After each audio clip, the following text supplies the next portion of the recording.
you don't need to tell me how wrong they are, because it really doesn't matter, right? What matters is this is their perception. So what we got to work on is figure out how to influence their perception so that you can be more successful.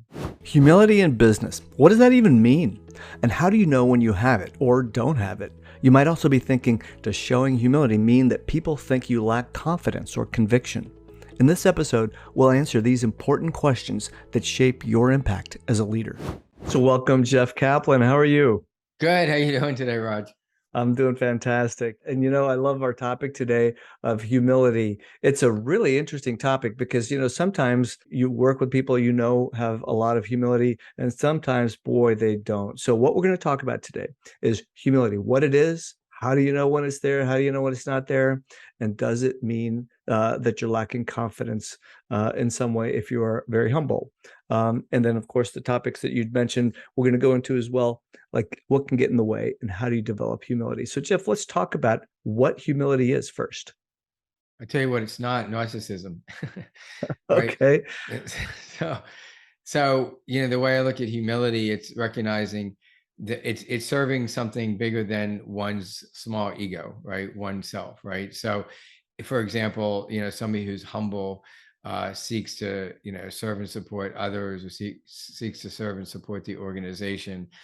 Somebody who sort of lacks humility, it's all about them. They're coming from a very me-centric place when even how they see the world, they see it through, like, for example, what's good for me? What would this mean for me? So that's very self-centered. It's a very self-centered way of looking at things. And unfortunately, I think people have managers, bosses, teammates that really look at life from that perspective, not just, the workplace. Just everything is kind of centers around them. The sun doesn't shine until they wake up in the morning. So how do you know when it's there, when it's not there? Well, first of all, I bet you anybody listening could tell you, like, oh yes, humble leader, not humble leader, right? So let me ask you real quick, if you don't mind, like, think about, you don't have to share the names, but think about leaders that you most respect. Yes. Okay. Because you are yourself self-aware, my guess is those leaders are humble. Now think about leaders that you least respect. Yes. My guess is they're arrogant know-it-alls. They are mostly arrogant know-it-alls. In fact, I think that's one of the biggest challenges people have is when they're working with someone who really, like, the gospel comes out of their mouth. They're not really open to listening to new ideas, don't like to be challenged, even in the face of data. And so that's a big, big problem, right? So, Yeah, well, you just nailed it, right? That's one of the big issues, right? Is if you lack humility, then you're not really open to hearing others' perspectives or ideas because you think you're the smartest one in the room. so this conversation is great if you are aware of that. Most people who are not humble are not even aware. They don't even know that this is how they're coming across.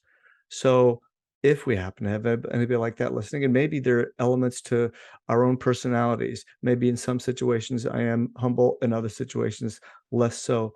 What are the characteristics or terms or things to watch for that someone can just say, I just did something, maybe that wasn't the right thing. Maybe that's coming across as a way that's not really humble. I'll give you Is really that, simple. Well, yeah. sure. I'll give you a really simple metric. Look at your emails that you send and look at how many I's are in your emails. Hmm. Are you Seriously. saying the difference between the number of I's versus the number of we's? Or you, Or we's, or even you, like, Mhm. you're really good in this, whatever. Like, if you lack humility, again, you're coming from a place of you. So you're like, I need you to do this, and I see this as X, and I think we should blah blah blah, versus, like, I don't know, this thing looks confusing, right? Or, right, that's just a subtle one. But notice, one way to notice, for example, in a team meeting, is if you're shutting people down. If you ask your team a question and you find yourself always complaining that they never seem to have any answers and they keep looking to you, then you're probably not being a humble leader and creating an environment where people feel their voices actually mean something. one of the biggest challenges that sales team members encounter is when they're trying to sell to a Mr. Know-it-all. And I remember being in a room one time when I was actually asked to come in and pitch to this one CEO of about a 1,200 person company.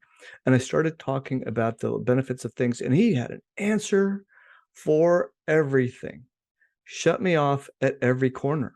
And I finally took one step back and I said, "Hey, Ron, I really appreciate you bringing us in, but it seems like you've got everything in pretty good order. Why did you bring me in?" Exactly. And so right then, he's the one that actually requested the meeting. So right then, he started changing his tone. "Well, I think you can help with XYZ." And whatever he said was my Exactly. path to go forward.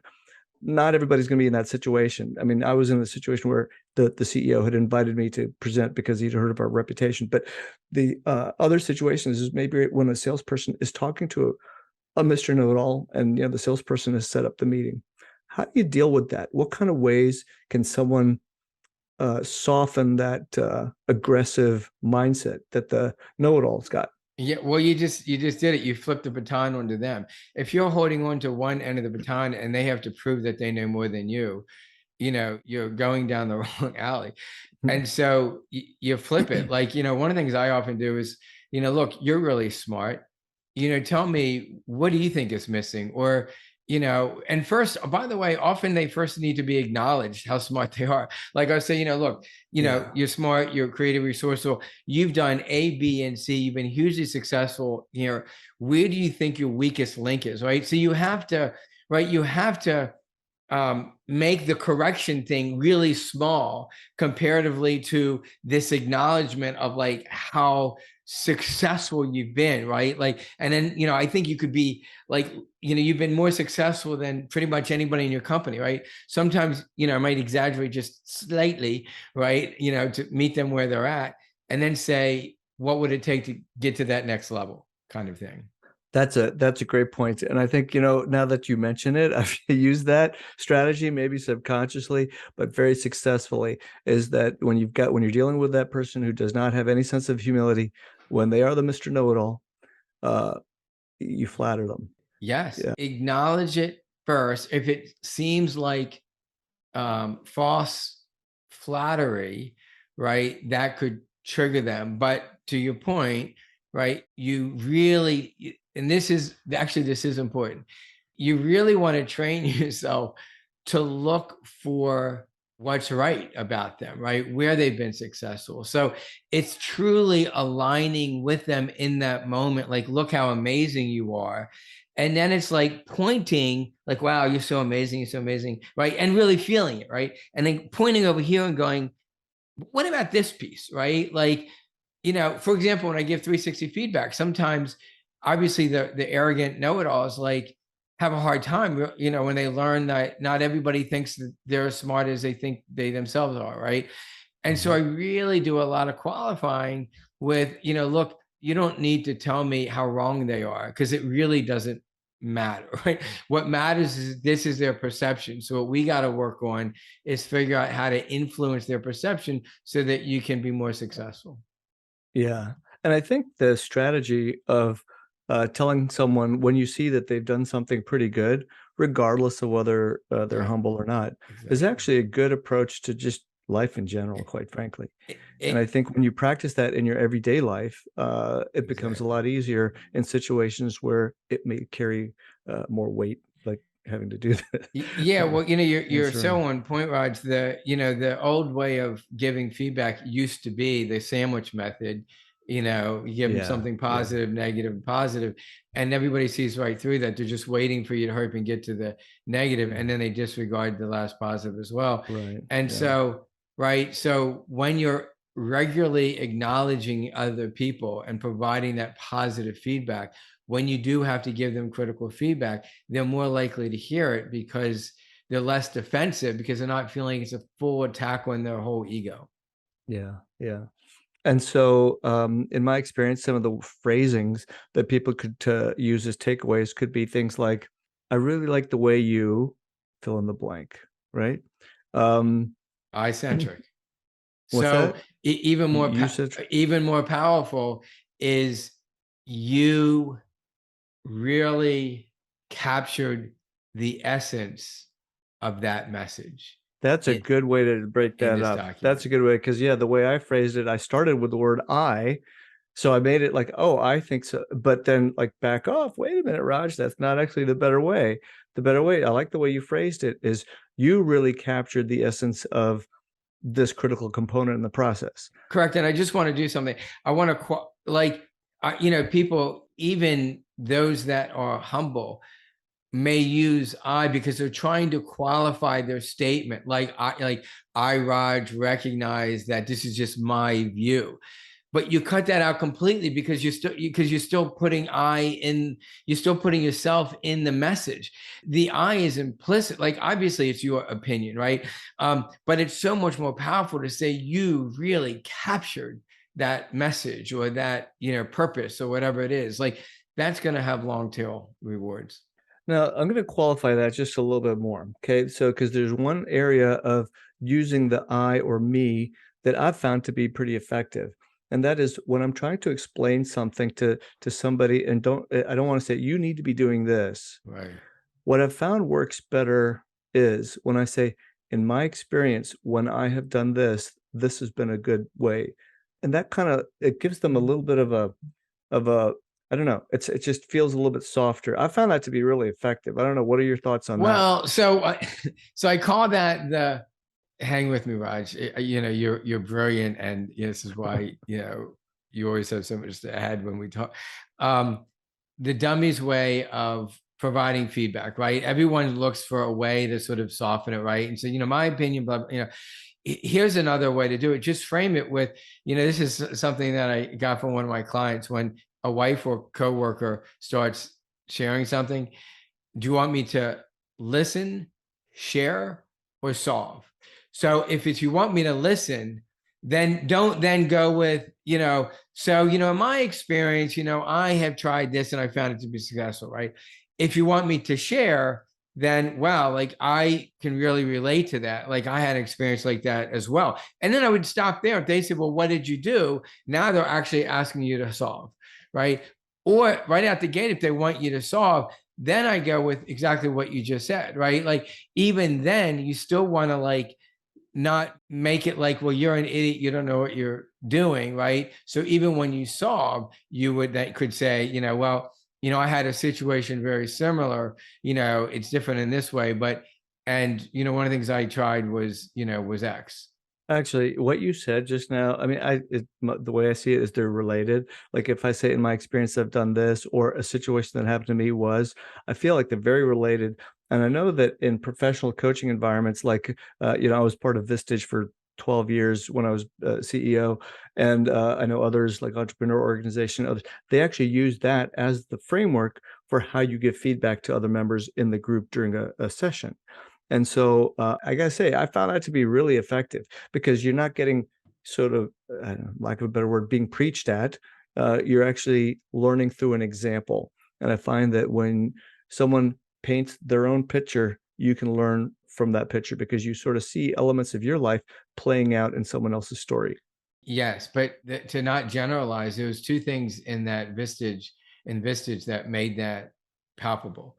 One is that you were all there in part because you were in non-competing businesses looking for Right. advice and direction from other people who have kind of had similar situations. So you all came in wanting that. You already said, I want you to help me solve. The second thing is that you already had an agreement, right, of the way that you were going to give feedback and advice was in that format. So it's the same thing, right? Just the main takeaway here, to not to be humble and to be supportive and helpful, is to just agree ahead of time about what are we doing here, right? And what's the best way to communicate with each other. Okay, very good. Fair enough. And I like the way that you've clarified that point. Let's shift a little bit over to how do you develop humility as you go on in being a leader? Let me just share a couple of thoughts here. Oftentimes, and I'm probably guilty of this too, when I was in my younger days, I don't know. I mean, I kind of hope I'm a little bit more humble now as I've gotten a little bit older. But when you're younger and you're like a total go-getter, sometimes you might be a little brash, you like impatient, really want to go accomplish things. can't understand why people are moving at a different pace than you. It makes you come across as not being very humble, don't have as much humility, just like your actions, right? The word choices that you use, sometimes similar way that you come across. So what do? How do you recognize that you need maybe a little tune up? And how do you do that?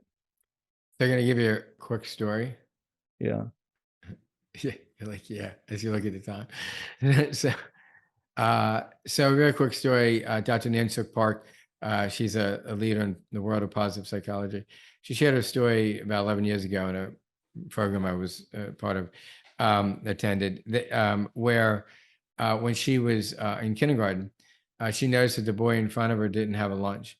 And so she told her mother. Mother said, well, the family most likely couldn't afford lunch, right? So the mother made two lunches and said, look, I want you to get to school before anybody else arrives, particularly the boy, and put the other lunch underneath his seat. So you can imagine the surprised look when the kid noticed that there was a free lunch under his chair. So the next day, the mother once again made two lunches, and once again, Dr. Park, kind of at the time, Nantuk, brought the second lunch and put it under the boy's chair. This went on for months until the boy and his family moved. Now, think about that. What an amazingly humble thing to do, right? So you're not just doing a random act of kindness, but you're doing a secret act of kindness. So one of the ways that I often suggest to leaders who are trying to become humbler is to identify, for example, 3 times a week, some random act of kindness that you can do. But the trick is you can't get caught doing it, because as soon as you're doing it for acknowledgement, you're now invoking the ego and you're going the opposite direction. But doing something secretly that helps others, that, my friend, can really build humility. Yeah, it's not just for leaders, that's for everybody. I I think that is for I everybody. You agree. know, it's funny, as you share the story, I'm reminded of these these short YouTube videos that you see now and then of somebody being recorded giving a whole pizza to a homeless person or something. And it's like, oh, come on, you're being recorded. You're staging the whole thing. You Exactly. know, so Exactly. it's And that's real quick, and that's a challenge too, right? Because I mean, it's completely staged. And if you really Mhm. want to know where someone's heart is, you have to look for those times when no one's looking. Right. Yeah, exactly. I like that. And in fact, I think that's a great habit. If there's a takeaway from here, it doesn't matter if you're a leader, doesn't matter if you're an aspiring leader or just someone who's still a student working, whatever it is. I think just commit a couple of random acts of kindness that go unnoticed, Exactly. intentionally unnoticed, and next week can actually make a habit out of it. Actually, they'll make the world a kinder place. Yeah. So, yeah. And just as a general way to develop humility, it's things like serving in a soup kitchen, or doing other acts of service. People who Mhm. are humble, like humble leaders, they're always looking at what's in the best interest of the organization, what's going to support the mission, how do you best serve the customers, how do you really support the employees, right? That's the difference between a humble leader and sort of an arrogant know-it-all that gets so stuck in the role that they actually think they're as important as the role. They're actually just Yeah. serving the role. They're a steward of a role, and eventually they will die, and if the organization has any legs, the organization will continue beyond them. Yeah, that's a really look I like that point also. So Jeff, thank you very much. I love talking to you about the topics we have. And so humility, it's something that like I think it'll just make a world a kinder place. It'll make your business actually grow. Great. All All right. right, thank you, Thanks. Raj. Great seeing you. Thanks. Bye.